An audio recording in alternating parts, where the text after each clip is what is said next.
It's Halloween as we record this, and we know it's going to air after Halloween. We have friends who do a haunted garage. They have a theme every year, and they set up their garage and their driveway, and they even have actors that have come into it with the theme. I know one of the first years I remember, it was like this haunted bride scene, and the bride had died, and there were statues on their front yard.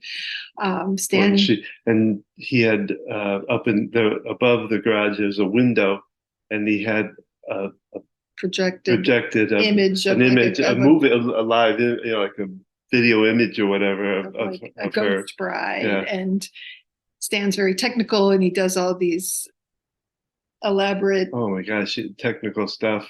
Like he had the bookcase. Remember, he had put in a wheel behind these wheels behind it, and it would push a book out and bring it back. Push a book out and it would just go through.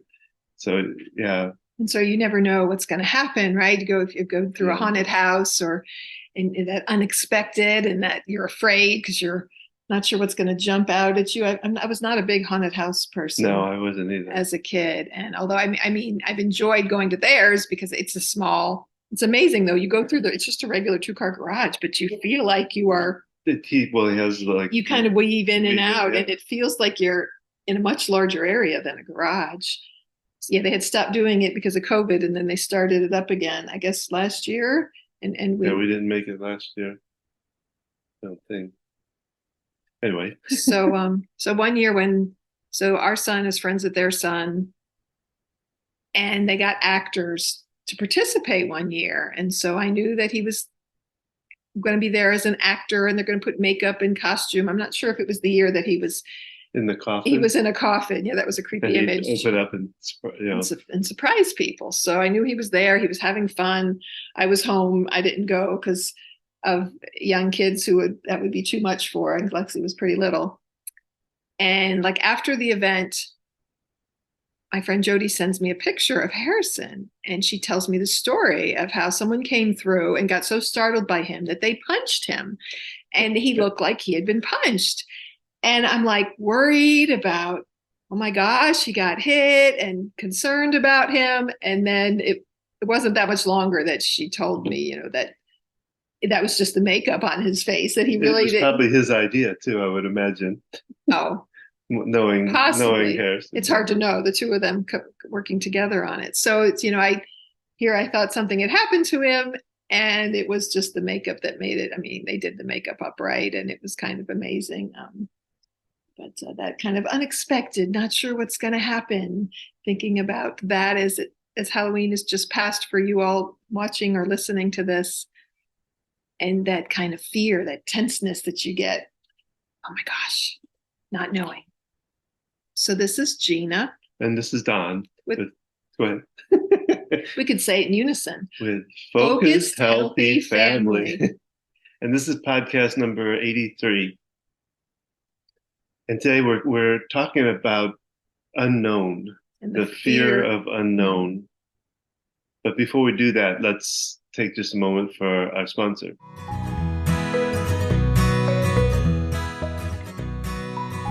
Our sponsor is Q Sciences. I've been a representative for Q Sciences for over a year. I found this company through a friend and did some research and reading about these products. And I really liked what I found when I learned about them. The research and time that they've put into the quality of these products to be better absorbed into the body. Things like the vitamin D spray. Our youngest was on a capsule vitamin D, and yet vitamin D levels remained the same with follow-up checkups. And with the spray, it increased. Pretty strong. Almost double. Yeah. And I mean, we're talking her levels were maybe 20. And I want to say they went up to 47 or something around that range. And the sleep spray is another great one. It's got melatonin, 5-HTP, and I believe another herbal supplement in there. And because it's a spray, you spray it on your tongue, it gets absorbed more quickly into your body to be more effective, to help you in the moment. We're using the B12 spray. We've used the vitamin C spray. They have a Q Max product, which is a multivitamin. And they also have the CBD, different, a variety of different, It's full spectrum full hemp spectrum, yes. oils. They even have a THC free version. It comes in different flavors. There is a mushroom Oh, yeah. armor. It's called Q Armor. It's a powder, and I get the chai flavor. Put it in my chai tea for a double chai drink. So instead of, as they say, flushing your supplements down, well, the toilet or the drain, you want to get something like this that's fully absorbed. It's like flushing money down the toilet too, if you're not using a supplement that absorbs well and does well for your body. So that's what Q Science is really about. It's a good, well absorbed, high nutrient product. They have multiple products. They have child specific products. They now also have some facial cream products. I've been using a night cream to minimize the effects of sunlight and stress and aging on my skin. And they have a hemp lotion. That's also a wonderful product that we've tried. So check us out, learn more. You can find the link at our website, www.focusedhealthyfamily.com. You can also go to focusedhealthyfamily.com/Q Sciences, the letter Q and Sciences. with an S at the end. With the S at the end, yes.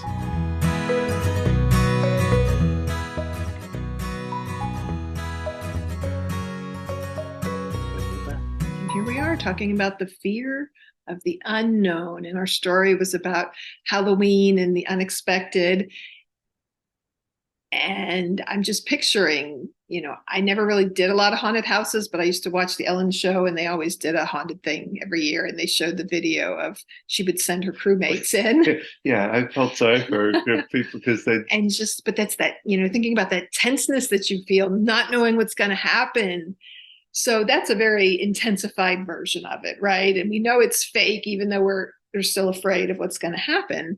Yet in our life, there's a lot of us can get paralyzed by the fear of the unknown, and we can stay stuck in our patterns and keeps us from moving forward because, we don't know what's going to happen. And we kind of want to know, but don't want to know at the same time. It's kind of it interests me because I was listening to Zen Parenting and their podcast, and one part of, they were going through a series, I can't remember now what it was, but it was part of what Jack Canfield teaches. And one part of it, they talked about the unknown, and it just got me thinking about that. For me, the unknown, as I thought about it, it got deeper in the idea that the unknown is very important to us because it allows us or queries us to question things and to doubt things. And I think that's when we begin to change, is when we doubt or we question things. And so I think it's important for us to have the unknown. And besides the fact of we can't really know when our cats are going to scamper through the house and attack each other. Yeah. If you can hear that in our podcast. I think they kind of do that. I think when we get on something like this. They've had the zoomies the past couple of days. Yeah, running around, pouncing on each other. At 6 a.m. So it's, to me, it's an important factor to have the unknown. Like I said, well, you wouldn't really want to know the future necessarily. Yeah, you want to know everything that's going to happen in your life in the future. That's sort of a theme that's been in different movies and things. Well, for the fact that, like Esther Hicks says, or Abraham Hicks, yes, talks about, would you want all the food you're ever going to eat now? Well, no, of course, it's too overwhelming, and I think it would be overwhelming to know your future, and it probably wouldn't be good, actually. It helps us stretch and grow. And Don researched this topic, and so I have a little bit of fear of the unknown, of what what he's delved into, but I'm like, okay, let's run with it. Well, it also because I get a lot of it in my practice, my EFT tapping practice. I get a lot of people that's something that's been blocking them, that's stopping them from moving forward, either in the program, the doctor program that I'm involved in, or just in life itself. And what about just the unknown of what tapping is like when they come to you Oh, apprehensively? yeah, Like they told me yeah.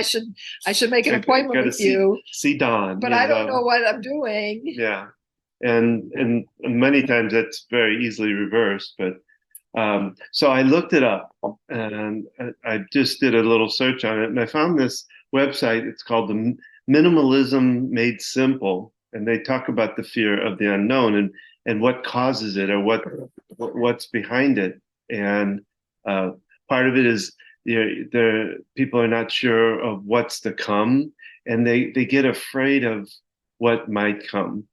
Mm-hmm. And they talked about one of the biggest fears is the fear of something coming along, like a disease, or that's going to take away all their money. Hmm.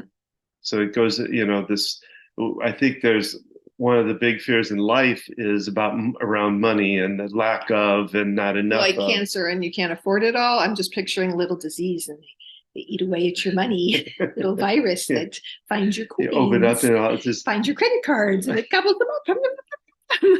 So, yeah, that was what they talked about. Yeah, okay. that was exactly.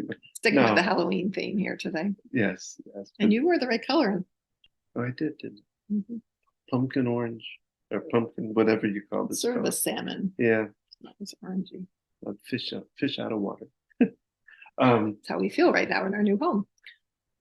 But yeah, with the fear of what could come that could dismantle their life or just derail their life. Mm-hmm.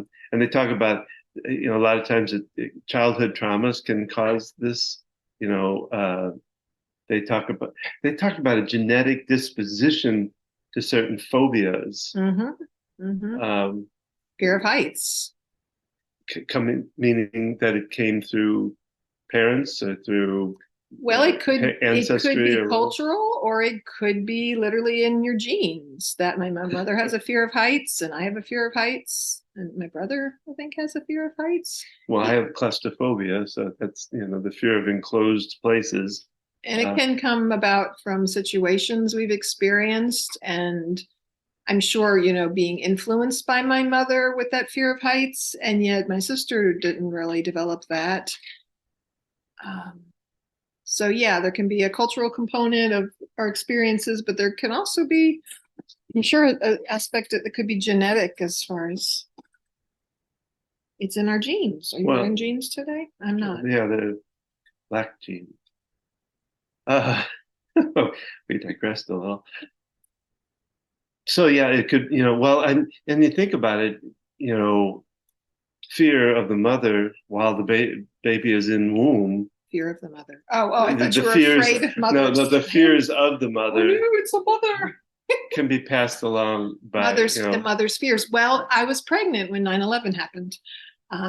Anyone who's got a 21-year-old kid, someone born in late 2001, or she was born in early 2002, and how a traumatic event impacting while you're pregnant. I didn't have a big fear response to that event that I was consciously aware of. Well, yeah, sure, there was fear to some degree. We live in didn't know what was going. Charlotte's a huge what more was going to happen. A banking city, and I was doing home care, and I was in a different county south of Charlotte at the time when I went into someone's home and saw that happen. And I remember thinking, I'm glad I'm not near downtown today because, who knows where they're going to hit next. Yeah, with Charlotte that was a big banking center. It was a big concern. Unknown of how much more that was going to happen, whether we were going to be able to stop it before it did, which they did do some of that. But you talk about, being pregnant and how things can get passed on. Mm-hmm. The baby growing inside of us, it's affected by its surroundings and in emotions, as well as other factors that can play into it. What else did you learn? Well, one of the in talking about the causes of thoughts of it, fear a lot of times has some behind it, the different reasons for the fear. And one of them they talk about is the fact, like sometimes people fear things because if they can't be successful at solving it, then they don't want to do it. So they avoid, or they feel like they're going to fail at solving it, so they avoid it. But they talk about in this article on the minimalism made simple website about 12 ways to overcome it. And I thought they were kind of interesting, some of the ways they talked about. The first one was trust yourself. And that to me kind of came across as, well, just trust yourself, just stop it, kind of thing. And because they talk about you have to, in building self-confidence, then allows you to feel better about the unknown. But it sounded too, well, I guess that was the purpose of it, simple, but a little too simple. Just trust yourself, get over it. Kind of. Well, I think it's about tuning in. I'm thinking about, as you talk about this fear of the unknown, I'm thinking about procrastination and how that, I never thought about that as sort of a fear of not knowing what's going to happen, not knowing the results. So I'm just going to avoid doing it. And having the confidence to move forward anyhow, even though you don't know what's going to turn out. So yeah, trusting yourself, that makes a lot of sense to me. It just, I guess is that it takes time to do that. That it's not something that's, well, what are the steps to getting to trust yourself? So to learn about the fear, in it they talked about going online and investigating it. And I think there's a fine line there too of going down a rabbit hole, Dr. Google or whatever, where you just go too far down. When we were moving and looking at different areas and different counties to move to, and our child researched crime rates in an area, there's a point of being informed and aware and knowing, but there's a point where you going too far, going down the rabbit hole or whatever. Like, it's like if you feel like you have symptoms and you start looking it up online and you're like, oh my God, I've got a brain tumor. And you get convinced. Well, I think all of these areas that talk about the 12 different ways of overcoming it have two sides to it, because the next one is talk to someone who's been in that situation or gone through something like that. And that can be good and bad. Well, I think the key there is have gone through it. So not someone stuck in the middle of the fear, but someone who's, this is reminding me of ERP therapy. So that is the standard for obsessive compulsive disorder. And what obsessive compulsive disorder really is, it's either a irrational fear or a rational fear taken to an extreme or irrational level. And ERP is exposure response prevention. So exposing yourself to something that with OCD, you're so afraid that touching something that could be contaminated with germs is going to kill you. Yeah. And realizing, and your brain goes into overload of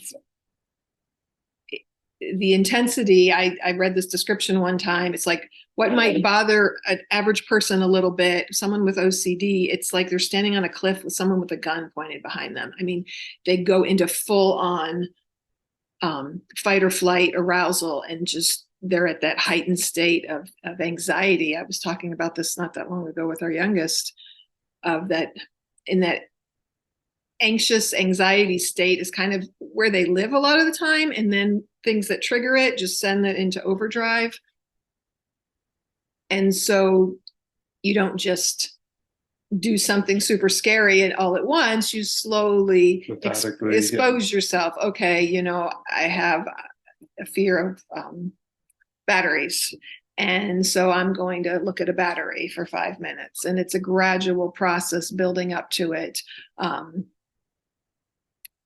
And so exposing yourself to it to retraining your brain that nothing terrible is going to happen when I'm around that. So as you're talking about this, there's very much an overlap there. Well, actually, it's a little more, because it's actually realizing both sides of that, though. It's not just that nothing's going to happen, but it could happen, but it couldn't. Because in the acceptance the ACT Acceptance therapy. commitment therapy. They talk about you have to also look at that could happen, but you have to be able to handle both sides of that. It's very common with OCD to want to know for certain. Yeah. And but being able to handle both of and that. Wanting a certainty, and life doesn't have 100% certainties, and accepting that I can't quite put the could words. happen, couldn't happen. Both sides of that. And yet there's some situations that when it's really extreme, you have to, it's again, kind of a fine line in a way of how far to go with that. And even with other anxieties that are not obsessive compulsive disorder, I have a fear of heights, and I went and stayed on the 20th floor. Actually, before I got to that point, we stayed at a resort. We have a timeshare, and it's a point, so we can go to different places. And we stayed, I don't know what floor we were on, maybe the 10th floor. And there's a balcony, and I made myself go up there and walk across the balcony. So I was exposing myself to what I was afraid of and learning nothing terrible happened. And by doing that, it really reduced that heightened fear. And then when I stayed on the 20th floor, I was able to go out in the balcony, and it's a very small balcony, so I was a little anxious, but I enjoyed it. Yeah. I was able to enjoy it. Grandfather Mountain, if you've ever been there in North Carolina, they have a swinging bridge that goes, and you look down from one edge of the mountain to another. How many feet? And so it's an open bridge where there's slats where you can see through. The bridge is moving. There's like a railing, I guess, along the sides. So wire. And I went across it more than once. It still brings up a lot of fear in me. I mean, I have thinking about it can do it. Right? Not completely, because it's like, well, everybody walks across that bridge and nothing terrible happens, and it's a beautiful view. But when I am there, I have a phobic response. My heart races, I get anxious, I get sweaty, I get panicky. And yet I did it. I learned that putting the music on, and I had my music on, and I had to stay straightforward. I could not look over the side. And one time and I was usually holding the hand of one of my children. Tightly, very tightly. And someone's like stopped in the middle having a conversation, and I'm like, don't stop. And I'm not going to walk around you on the edge. Like, we need to keep walking. But by doing these things, I can now go to situations where I would have, freaked out about. And it's not that my fear of heights is gone yet. But you're managing it. I think that, and I can go up and stand on a balcony and feel calmer. Like I can tell a difference. Mm-hmm. At our old house, our porch was up 5 feet in the air. And I used to stand there and lean over, and I'd kind of get quivery when I did that. And then after these other trips and being up even higher, it really was calmer. So I really saw a difference in my physiological response that I was having to the fear. Well, I'm started to realize in practice, I talk about the ERP, the exposure response prevention method, with people just with anxiety, period. I think it's like you just said, it isn't just about OCD, but it can work any anxiety of a fear of something. It's slowly getting yourself used to it. It's not the Fear Factor show. I've not really watched episodes of that, but being thrown into a bucket full of tarantulas when you have a fear of spiders, right? No, it's not that methodical. It's not an extreme, slow, methodic way of being exposed. And it's not something you want to just, you're afraid of this, I'm going to help you by, exposing you to it. Yeah. So number 4 in this says, take care of yourself, which they kind of talked about being more healthy, taking walks, getting outside, eating right, all of those things. Because all those things have an impact on you. When you're doing unknown things. We moved, as you all know, if you've listened to any of our podcasts. And so we're in a new situation. We're having to unpack. Things are in a different order. Things are in different places. And if I am not taking care of my body and eating the way I typically do, then I'm more at risk for getting sick. And that's adding to my stress and anxiety of having to unpack. And so these little things, they really do add up. Yep. That makes sense? Number 5 is talk back or question those fears. And the questions that, what evidence am I basing this on is one of the questions you can ask yourself. Or how does this fear affect me? And does this fear serve any purpose? Some of the questions that you can. So I'm hearing 2 things as you say that. OCD. Another thing is part of therapy. There's a book called Talking Back to OCD, and we'll have to reference it and share the link. Fully, or however you want to. And I'm also thinking about the positive intelligence program that I did with Helen and my amazing group of women, and looking at our saboteurs. So we have a judge within us that's judging us and criticizing us. And there's a whole saboteur assessment. You can look at the positive intelligence website.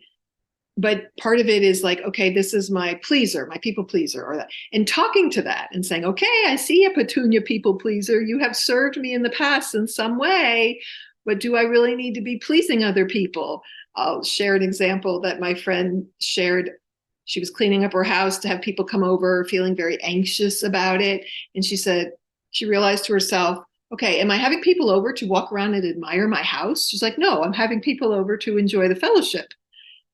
And so her fear was about what people would think of her surroundings. And so it's that recognizing that you're having those fear responses, those saboteurs that come up, and talking back to them, and not just saying, okay, go away, fear, but saying, okay, this is what's happening. I'm in this place of, wherever you're at with anxiety. Well, it's addressing it, because if you're pushing it down, I was talking to a lady this morning about, you're pushing down that fear, it's like putting a balloon underwater. Mm-hmm. It's just going to keep coming back up, versus accepting it and addressing it so that you can start to change it. And that's what we're doing with the exposure therapy, is you're facing it in a methodical, slow, not an overwhelming way, so that you can turn it around and start managing it. I think that's, well, anxiety is that way.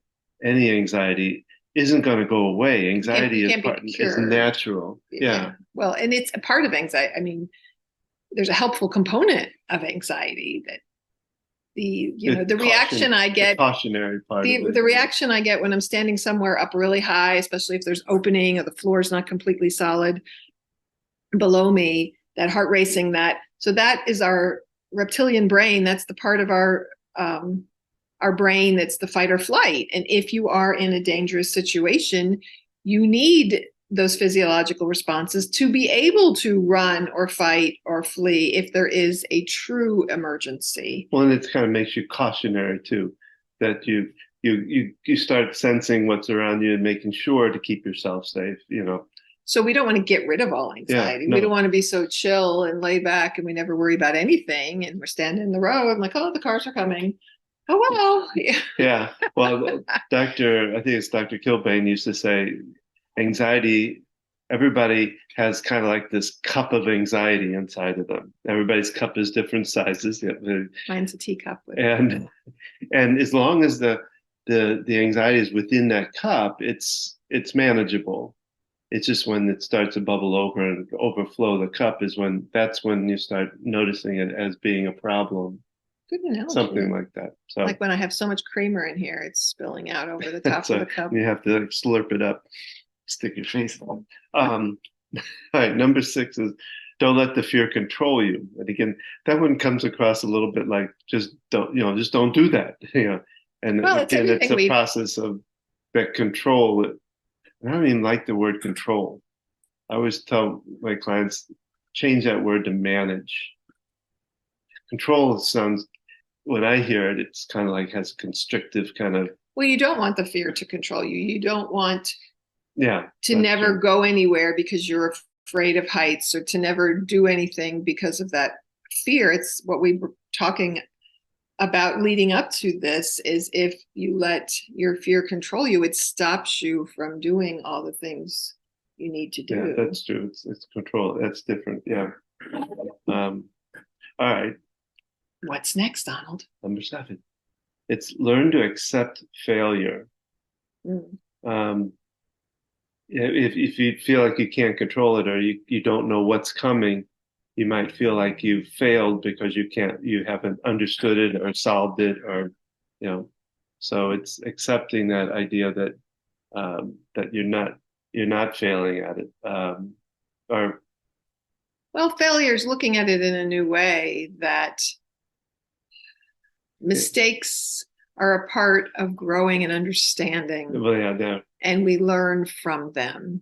And being okay with that and knowing not everything is going to work out the way we intended. yeah, If you bake a cake and it flops and it doesn't come out, accepting that and being like, okay, maybe I forgot something in the recipe. Maybe I didn't have the oven on the right temperature.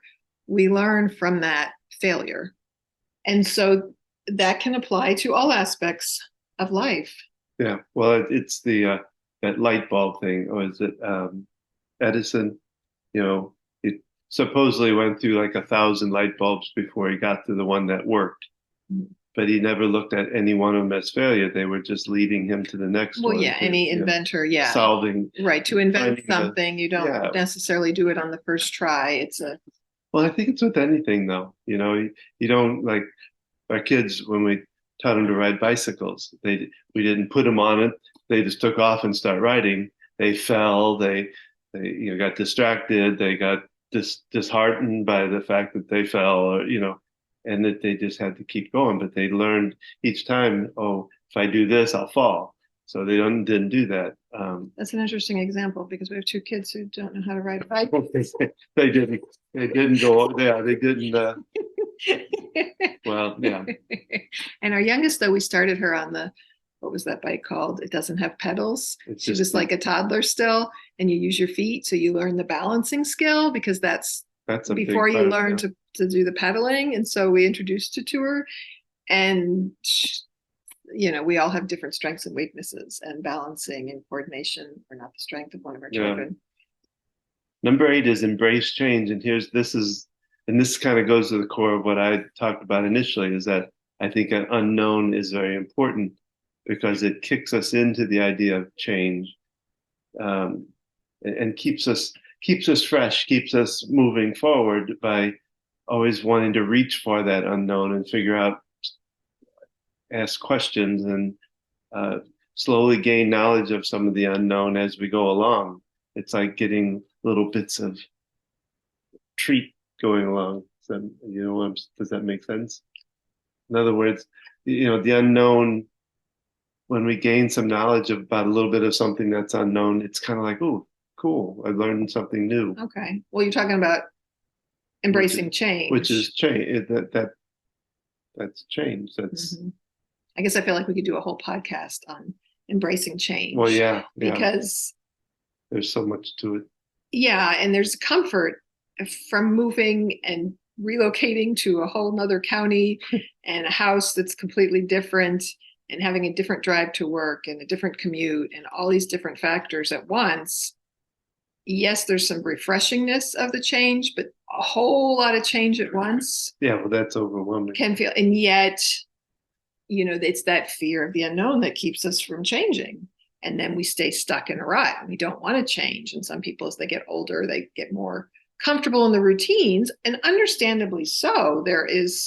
I'm learning the benefit of routines, just getting up in the morning and knowing where my clothes are and having a routine with getting ready in the morning. Here's my hairbrush.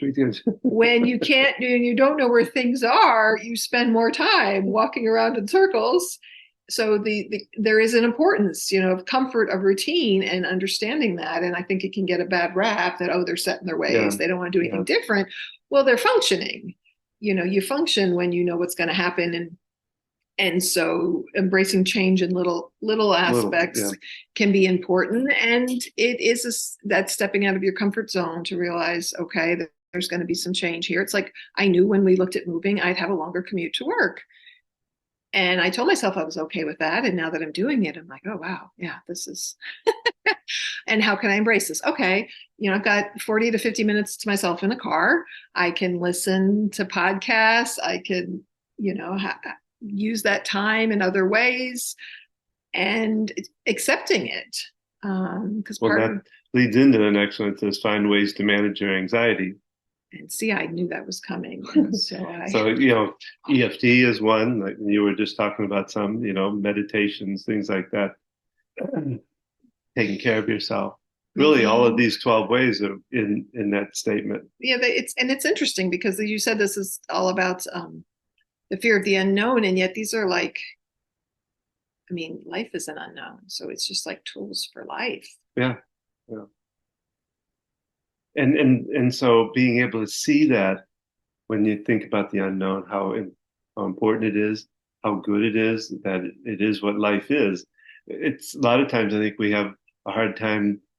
We don't really look at life as a process that it is, you It's a know. journey, Yeah, and we not want the to destination. get to the destination. Our mind, I think we're set up for that as at a very young age, that it's about getting it done, getting it to the destination, when really, because as soon as we get to that destination, the next one pops up, and the next, because if it doesn't, then we're probably not here. If we get to a destination, then it's the end. Yes, you're getting very Very deep. Sorry. philosophical. Well, and it's, I say this to you all the time because some people are better at the process versus the end product. And so, yes, I see that I want to get to a destination. At the same time, I enjoy the process and the journey of it. And for you, that can be more challenging. Yeah, you want things completed, yeah. and yet, like, even though, although like right now we have so much to move in with the house and unpack and figure out where to put things, and that I need to realize, okay, it's a process. But I think because I have dreams of going to work and coming home and everything's put away. And I guess this is a good reminder to me right now that, okay, this is a process. And maybe it's how you balance that too, enjoying the process and looking forward to a certain end to something, or a certain completion of something can be satisfying. And just, like with our example of the house, realizing, okay, at first I wanted to be here when you put things away. I was very nervous about being at work and you putting things away, and I not place. and I not having a say in it. And then I realized, okay, you put stuff away, and then if I want to move it, I can move it, and that helps to move forward. And being able to laugh about it, being able to joke about, I still have not found my hairbrush, and my daughter was like, "Why don't you just buy a new one?" And it's funny that it didn't even occur to me initially. And at the same time, I don't want to buy something like you talked about, going out and buying the soap dispensers. It's like, we have them. We don't know where they are. I don't want to spend money we needed soap on something that we already have. Well, and that leads us to the next one, which is be open to new experiences. Open to that new hairbrush, or open to the experience of living in this house, which is a whole new experience for us. It's shaped differently. It's set up differently, kitchens. So it's a new experience in every turn here. It has 9-foot ceilings instead of 8, and so it echoes. Yeah, there's a lot of echo. I hear you. I hear you. And that leads us to the next one, which is imagination is the key. Having a good well, and it leads into kind of what I go back to Abraham Hicks again, but we really want to focus towards what we desire versus putting our focus on what is then we end up creating more of what is versus Imagine the possibilities. Yeah. Even in a difficult situation, which can be more challenging, to imagine different possibilities. But I think we create from our minds and our imagination. And we create our fears, and we create our own blocks and barriers that prevent us from moving forward. And we can also create the opportunity to laugh at what's happened or have a new experience.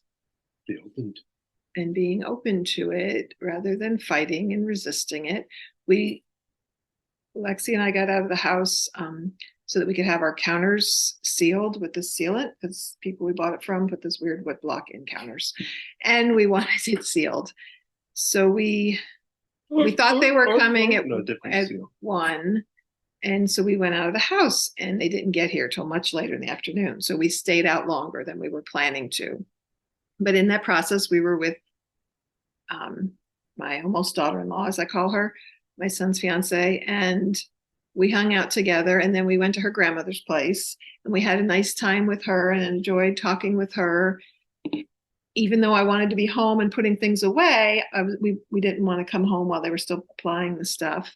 And so I had to embrace that. And I still frustrated that it's like I lost hours that I wanted to work on things. And yet I had the experience of connecting with someone and spending that time together and kind of having that gift of, in the middle of having a million things to do, well, right now I'm away from the house and this is what I can do. Well, it's the same thing with working with your dad. It's tough, but at the same time, it's helping him and being part of his experience has been a blessing for you, but it also takes you away from here. His experience is a blessing. Well, just helping him and doing things for him is a blessing for you. It's heartwarming and My dad's 81. He's got Parkinson's and advanced dementia, and he gets in a panic and has these, like my mom said, Dr. Jekyll and Mr. Hyde. He's a very calm, compassionate, loving man, and yet with dementia, he can get where he's having delusions and hallucinations that think something terrible is going to happen to him, and he can get him angry and agitated and these things. And most of the time I'm able to help calm him. And so he kind of calls me and begs me to come there. And sometimes he's like, if you don't come here, I don't know what's going to happen. Yeah. He said to me the other day, I'm going to jump off a bridge. And it can feel heavy. And like we talk about the sandwich generation is, okay, I'm trying to juggle working, helping our 14-year-old, getting moved into my house, growing our business, driving to, my parents, and yet taking the time to spend with my dad. Mm. I mean, we don't know how long any of us are here on this earth, but especially with my dad with advanced dementia, more prone to getting pneumonia and different things. A lot of physical issues going on. And spending time with him, I know he appreciates it, and I appreciate having time with him and connecting with my mom, who's his caregiver, and we're worried about her and the impact it has on caregivers. And like, I'm going to go down and visit them tomorrow. And it's like, well, what if you and I meet up for lunch? We can just have some hangout time first, because my dad can get so paranoid that we can't really talk about him with him around because his hearing is too good.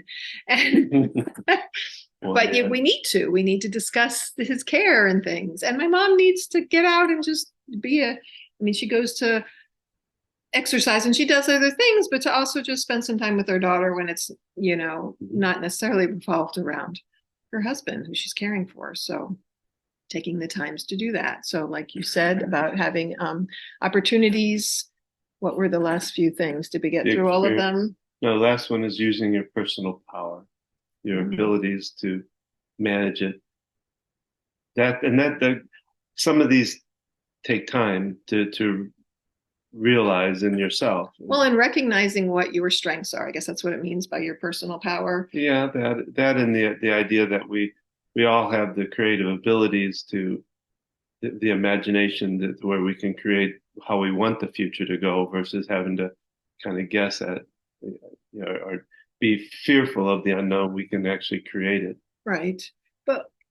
And also using your personal power is knowing what your strengths are. Yeah. Like you are good at completing and emptying boxes and putting things away. And I get overwhelmed, like, oh my gosh. I mean, my daughter and I had kind of a fight. Like we both had different ideas of where we wanted to put things away. And so we got nothing done versus you put things away and I come home and go, oh, I don't want that there. I want to move it here, here, here. So your strength was emptying the boxes and just making a plan. And then I can organize it once it's out. So, using we have different strengths of doing things like with this business. There's aspects of it that are your strengths and aspects that are my strengths. And so with life in general, and when we're dealing with a fear and unknown, difficult situations, understanding what your own strengths are and your weaknesses are, and realizing, okay, even though this is my weakness, I might need to stretch with that a little bit. What can I do to address that? As well as it's okay to ask for help. It's okay to be like, these boxes overwhelm me, Don. When I go to work, will you just unpack a bunch of them and then I can rearrange things? We've got a big pile of stuff in the middle of the room. When I get home. It's like our garage. So how can we summarize this? You think? Don't worry, be happy. Just get over it. Stop it. Like Bob Newhart. Yes, we'll share that in another podcast. Well, the fear of the unknown. Life is unknown. And if we want to know what's going to happen every step of the way, we're going to live in a tight little box and not ever venture outside of where we live. And having to balance comfort and routine as well as opportunities to stretch and grow. Because if we don't ever do that, when something big comes along, and then we crumble and fall apart. I know one of my powers, which I didn't know until I needed to use it, was rising to the occasion in a crisis. When you had your heart attack back in 2011. And somehow I was able to jump to and figure things out and make things happen. And I've learned over the years that I'm good at that. Mm-hmm. And I've also learned that I'm almost looking for that in my life and not wanting to be seeking crises all the time. Yeah. I've lost my train of thought on. That's okay. So understanding our powers and knowing, the uncertainty of life, not knowing what's going to happen, not knowing when you had your heart attack, you were in ventricular tachycardia. Your heart was not in right rhythm. You had a faint, weak pulse. I knew all this because the medics, even though they told me and the kids to go in a different room, I understood the language of everything they were saying. And they were trying to resuscitate you and you weren't getting back in rhythm. And your face was dark blue. You were not getting oxygen to your brain, which means brain damage, which, so when they took you to the hospital, I did not know if you were going to be alive when I got there. Yeah. I had the conscious reality, because of my understanding of medical knowledge, how, what was going on, physiology, what was going on in your body. And so I did not know. And the medics were great. There were 2 fire stations that responded, and the one stayed back with me. And he's like, do you have someone you can call, to be here with you? And it took me a minute to call some friends. And it was so good that a friend, my dear friend Leah, came to the house, drove me and the kids to the hospital so that I didn't have to do that driving. And so in that moment, having that support, having those people around, because I did not know. And in life, we don't know. And I'm trying to summarize, and I think lost in my words. But it is to start, when it comes to the unknown, recognizing it and accepting it, that it's part of life that you can't know anyway. So enjoy the idea that I can imagine my way into the unknown. I can imagine my way into life.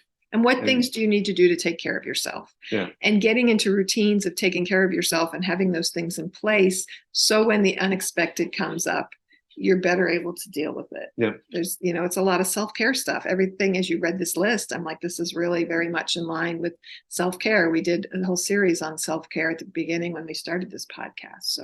So many more things we can talk about with these topics, and so many other areas we can delve into. And we'd like to hear from you. We'd like to know what you'd like to hear more of as we expand our podcast, talking about the sandwich generation, juggling, raising kids, and caring for elderly parents, or workshops we want to continue doing with parents of kids based on the book, How to Talk So Kids Will Listen, and Listen So Kids Will Talk, and our other programs that we are developing to help adults and caregivers even of aging loved ones, of how to juggle things and having the support and being able to get the resources you need, and understanding this unknown, the unknown of aging.